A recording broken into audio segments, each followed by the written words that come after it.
2 pounds chicken wings, 1 cup buttermilk for marination, 1 cup all-purpose flour, 1 teaspoon smoked paprika, 1 teaspoon garlic powder, half a teaspoon cayenne pepper, salt and pepper, oil for frying, 1/2 cup hot sauce, 2 tablespoons honey, 2 tablespoons butter, 1 teaspoon liquid smoke, half a teaspoon smoked paprika.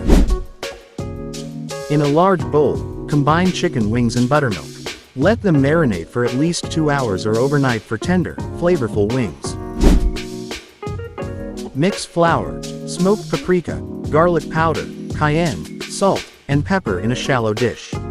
Remove wings from buttermilk, let excess drip off, and coat evenly in the flour mixture.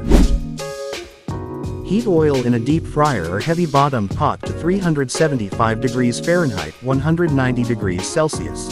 Fry wings in batches for 8 to 10 minutes or until golden and crispy. Place on paper towels to drain excess oil. In a small saucepan over low heat, melt butter.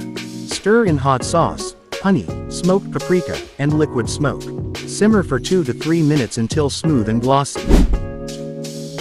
In a large bowl, toss fried wings with the smoky honey buffalo glaze until well coated. Arrange wings on a platter. Sprinkle with green onions and crumbled blue cheese for a gourmet touch.